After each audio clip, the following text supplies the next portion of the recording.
Quem a violência islamista realmente mata não é o Ocidente, mas os próprios muçulmanos. 91% das vítimas do terrorismo islamista são muçulmanas. O Talibã matou 69 mil pessoas, o Estado Islâmico matou 58 mil e o Boko Haram, 25 mil pessoas. Quase todos eles eram muçulmanos, certo? Você está sugerindo que a morte causada por islâmicos contra outros muçulmanos não deveria deixar as pessoas no Ocidente desconfiadas porque elas se importam com o Islã matando seu próprio povo? Acho que principalmente o Ocidente observa o que acontece quando Jonathan Sasser Doty debate com islamistas na Oxford Union e eles tentam vaiá-lo. Dê uma olhada. Obrigado. Bem, é muito bom estar de volta à Oxford Union. Quero abordar alguns pontos que ouvimos do outro lado. O argumento mais forte deles parece ser que qualquer pessoa que tenha feito algo ruim em nome do Islã, na verdade não era realmente muçulmana ou não estava realmente seguindo as verdadeiras escrituras do Islã. E de fato, eles são descrentes, mas mesmo assim o Islã prevê tratamentos cruéis para essas pessoas. Então, só por esse motivo, para os descrentes do Islã, eu questionaria se devemos ou não desconfiar dele. E devo dizer novamente, devo agradecer à Presidente por sua hospitalidade em nos trazer aqui esta noite. Tenho admiração por ela por promover este debate. Ela foi uma ótima anfitriã no jantar. Antes quase fiquei de fora, mas desta vez sentei na mesa principal e ela ainda me ofereceu vinho. Mas achei que Alá amaldiçoou o vinho. Quem bebe, serve, vende, compra, prepara. Para quem é preparado, transporta e para quem é transportado. Espero que ela ainda seja considerada muçulmana. Considerando que a versão do Islã dela parecia muito mais agradável do que aquela com a qual muitos de nós estamos familiarizados. 5 minutos antes de Salman Abedi detonar sua bomba, matando 22 pessoas em um show da Ariana Grande na Manchester Arena, ele foi visto por Kyle Lawler, um segurança de 18 anos. E depois do atentado, Kyle contou à investigação: eu simplesmente tive um mau pressentimento sobre ele. Kyle tinha ficado desconfiado. Mas ele não agiu, ele não deu o alerta. Por quê? Aqui está o que ele disse. Eu fiquei inseguro sobre o que fazer, foi o que ele disse à investigação. E ser rotulado como racista, isso me deixou hesitante. 22 pessoas foram mortas. Isso é uma lição sobre ignorar suspeitas. É uma lição que o Ocidente precisa aprender urgentemente. Não, obrigado. Recebi ligações esta semana de amigos, familiares e colegas. Uns me elogiaram pela coragem, outros questionaram minha sanidade por ter voltado. E 1 ou 2 imploraram para eu não falar com vocês esta noite. Por quê? De que forma é preciso coragem para vir falar numa sociedade estudantil de debates? Por que isso seria imprudente para a minha segurança? Debater a convite de uma mulher muçulmana com 2 homens muçulmanos e um cavaleiro católico pseudo-vitoriano? Todos nós sabemos por quê. Qual parte é falsa? Bem, o vitoriano. Todos nós sabemos o porquê. É por isso que há bastante segurança aqui, é por isso que há uma certa tensão no ar. É por isso que este debate gerou cobertura da mídia antes mesmo de acontecer. É por causa do Islã. Não sou muçulmano. Para ser totalmente transparente, eu sou judeu e britânico. Então não estou aqui para falar pelos muçulmanos ou sobre o que muçulmanos individualmente pensam, sentem ou acreditam ou não. Não estou aqui para debater versículos do Alcorão e Hadith. Estou aqui hoje para defender os valores ocidentais neste debate. Estou aqui para falar sobre como o Islã invadiu nossas vidas. Eu adoraria não estar aqui, especialmente neste momento. Eu adoraria nunca mais falar sobre esse assunto, nunca mais falar sobre o Islã. Não é a minha fé, não é a minha ideologia. Mas repetidas vezes isso me confrontou tentando tirar minha vida e a de vocês. Não sou movido pelo ódio, independente do que digam lá fora. A única pessoa neste debate que fez ameaças físicas estava ali. Não, obrigado. Eu sou motivado pelo amor. Amor pela liberdade, amor pela vida, amor pelo debate, pela discussão, amor pelo Ocidente. O Ocidente é uma civilização de liberdade insubmissa e de coragem para dizer a verdade, e é por isso que estou aqui agora. Costumo perguntar às pessoas qual é sua primeira lembrança consciente do Islã. A minha foi aos 8 ou 9 anos, quando Salman Rushdie publicou Os Versos Satânicos. O que se seguiu foi uma erupção global de fúria islâmica. Queima de livros nas ruas, uma fátua de morte do Ayatollah Khomeini e uma trilha de terror que atravessou décadas e fronteiras. Meu próprio pai, um livreiro que acreditava no direito fundamental ocidental de ler e escrever até mesmo ideias ofensivas, foi forçado a vender exemplares por baixo do balcão, com medo pela própria vida. Tradutores foram esfaqueados, editores foram baleados. E mais de 30 anos depois, em 2022, um jovem assassino muçulmano, Hadi Nattar, quase matou o idoso Rushdie no palco em Nova York, deixando-o cego de um olho, porque ele escreveu uma história. No entanto, diante dessa intolerância medieval, Rushdie revidou o que o Ocidente tem de melhor. Rushdie revidou com o que o Ocidente tem de melhor. Suas maiores armas, sua caneta e sua mente, escrevendo um novo livro, Knife.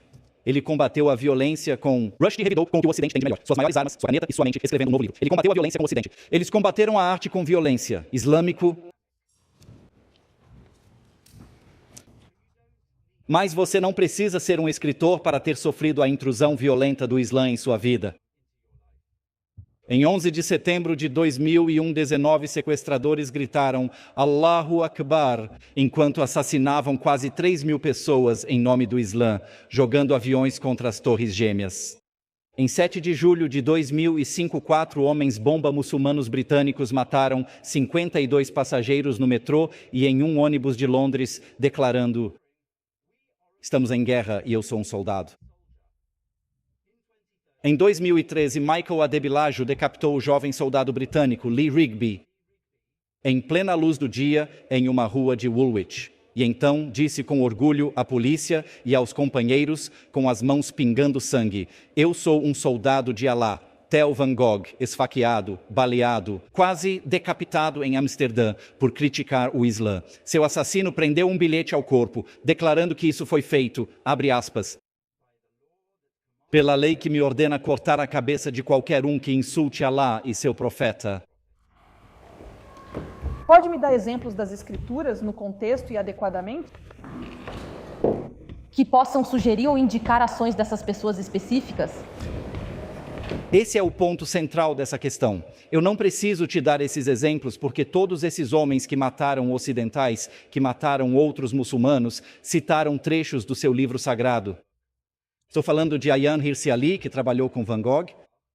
Ela vive sob proteção 24 horas por dia desde então. Ela era uma muçulmana que cometeu o crime de abandonar essa fé e criticá-la. Já está começando a perceber o padrão? Em 2006, Ilan Halimi, um judeu francês, foi sequestrado, torturado por 24 dias e queimado vivo por uma gangue que gritava, adivinha o quê? Allahu Akbar. Um rabino e 3 crianças judias foram mortos a tiros em uma escola em Toulouse. Um supermercado kosher em Paris. 4 judeus executados. Professor da Batley Grammar School aqui, perseguido e forçado a se esconder por multidões muçulmanas, clamando por sua morte por mostrar uma charge.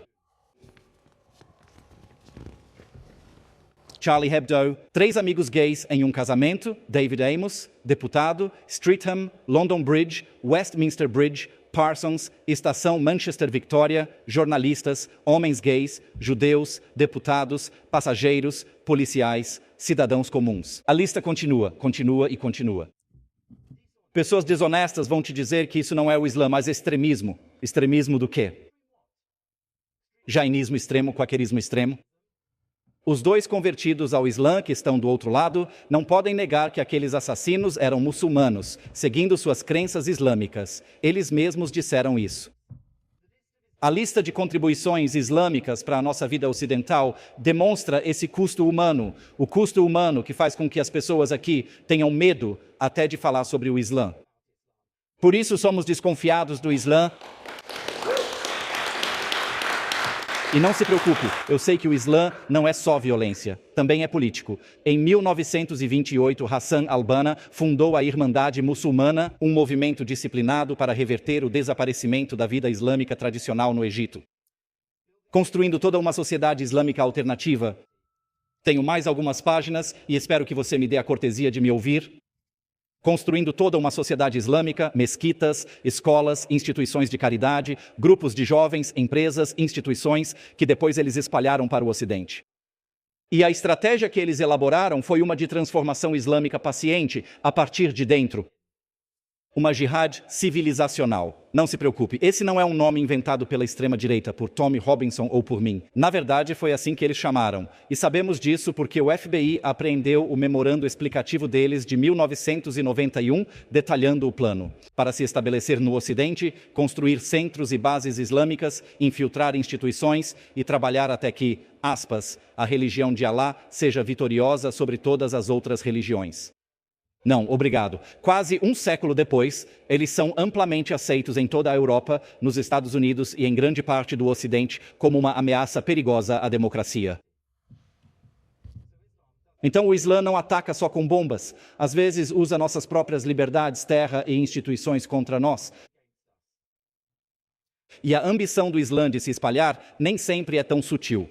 Historicamente, o Islã é uma ideologia de conquista e expansionismo. Após a morte de Maomé em 632, seus exércitos saíram da Arábia e, em um século, conquistaram grande parte do antigo mundo cristão, o Oriente Médio, o norte da África, o Egito, a Síria. Eles avançaram até a Espanha, Al-Andalus, de onde vem esse nome. Chegaram à França, sendo detidos em Tours, em 732. Posso te fazer outra perguntinha? Quero dizer, o que aconteceu em 1492? Obrigado por me lembrar. Não só isso. Mas os muçulmanos foram expulsos junto com outros judeus pelos cristãos. De fato, eles foram. Esse tipo de injustiça ocorreu entre todas as religiões na história. E no século XIV, desculpe, me perdoe. Com certeza.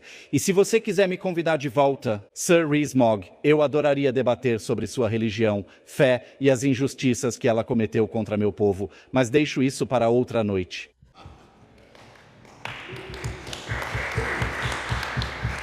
Onde quer que tenham conquistado, judeus e cristãos foram reduzidos a dhimmys, povos derrotados, vivendo sob submissão e supremacia islâmica, porque no cerne do Islã está a dominação política e teológica, não uma fé interna e privada. Eles podem tentar esconder isso, mas está escrito com sangue ao longo dos séculos até hoje.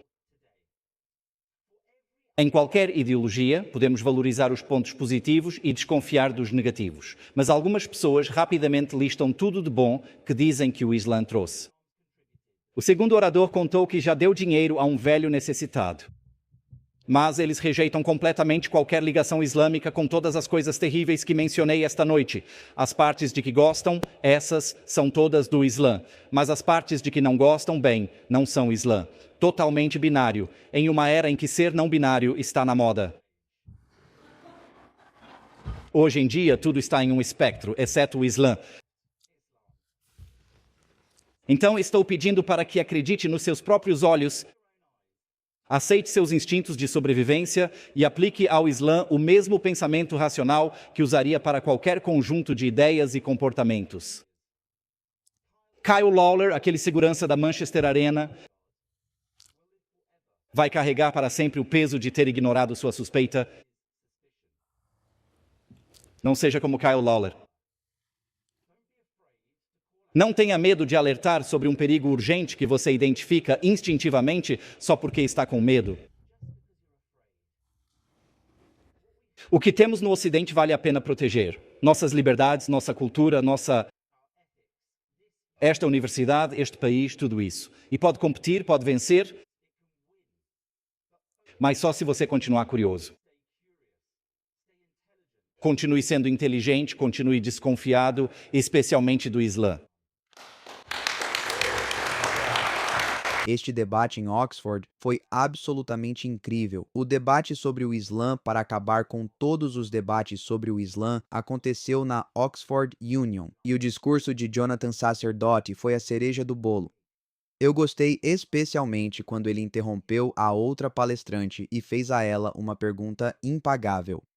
Por que ela não está preocupada ou por que ela não acredita que devemos nos preocupar quando islamistas voltam sua ira contra muçulmanos? Aquela pergunta por si só destruiu completamente o argumento do outro lado. Por que o Ocidente não deveria desconfiar do Islã se islamistas estão matando muçulmanos em seus próprios países? Eles estão causando problemas em seus próprios países. Quanto mais ainda quando eles estão em países ocidentais, em países que consideram infiéis, governados por leis heréticas que eles não reconhecem. Quanto mais ainda eles vão causar problemas.